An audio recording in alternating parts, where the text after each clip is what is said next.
Section 9, Infinite Value.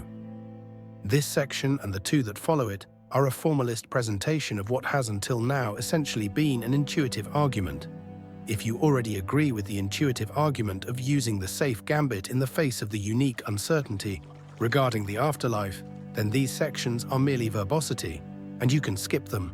If you don't agree, then perhaps they will be useful to you, and I encourage you to read them. If we agree that we should make rational decisions to handle uncertainty and enable us to pursue meaning, it is worth investigating what constitutes a rational decision. Arguably, the most rational decision is the one we have assessed to have the highest risk-to-reward ratio. Of course, the criteria to determine what constitutes reward and approximate risk can be very subjective in most cases, but the degree of subjectivity varies largely depending on circumstance. In binary questions like, should I step on this landmine? There is a high chance of a negative reward, a ratio that suggests the rational decision is a universal no, presuming you are not absolutely certain you want to die, in which case I implore you to reconsider. We find that although risk to reward is an approximation, it is an approximation we take seriously in our behavior and decision-making. To more intuitively discuss this mental function, it is helpful to put it in a quantifiable and visual form. When we deal with reward and probability-based risk, a commonly used tool in decision theory and economics is the expected value framework.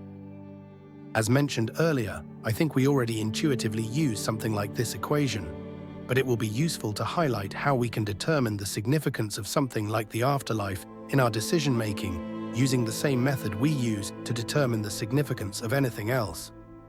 For example, let's assume that someone believes that there is a 1 out of a million chance that something like the afterlife exists. We understand that the afterlife could potentially be perfectly desirable like heaven or hellishly unbearable, and anything in between, a range which we will represent by positive or negative infinity. The range of our expected values is between positive or negative infinity. In fact, it remains positive or negative infinity so long as the probability isn't zero. Given what we have discussed in the last two sections, and the inherent uncertainty in everything, this probability can only be non-zero. Thus, if the afterlife will always have an infinite expected value, it should be treated with infinite importance within our decision-making, and we should behave as if it exists.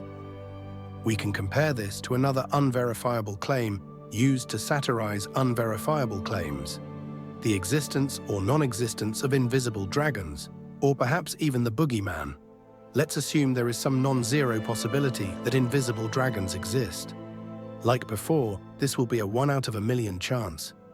If we assume the worst thing an invisible dragon can do is kill you, let's assign the outcome of not getting killed an arbitrary value of 100.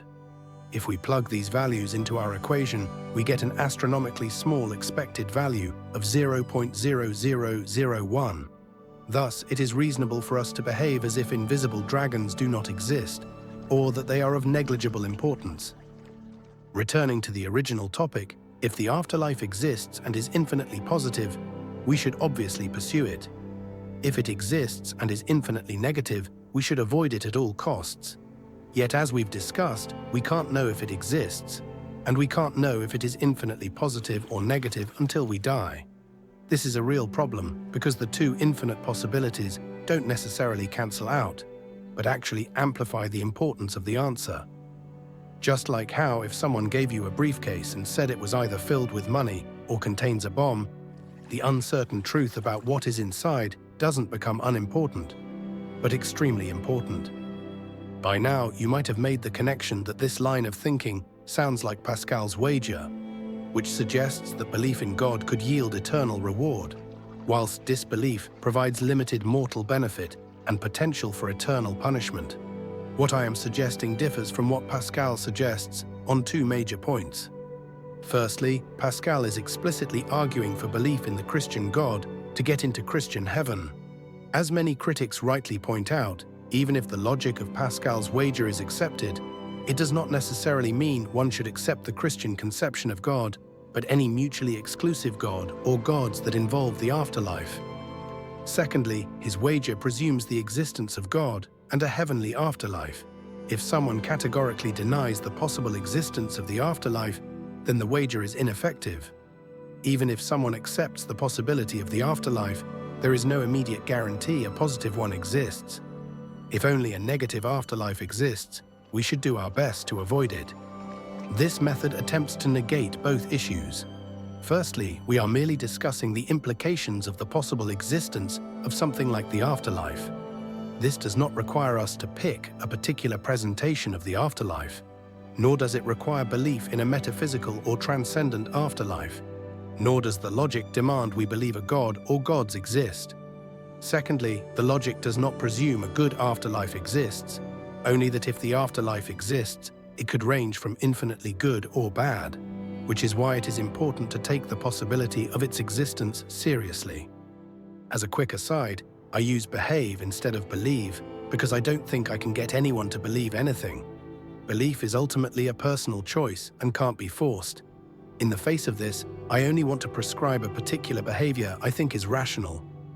Regardless, if we accept the expected value theorem as a decent model for how we make decisions, the presence of infinite value in our expected value equation mathematically swamps the low but non-zero probability that the afterlife exists.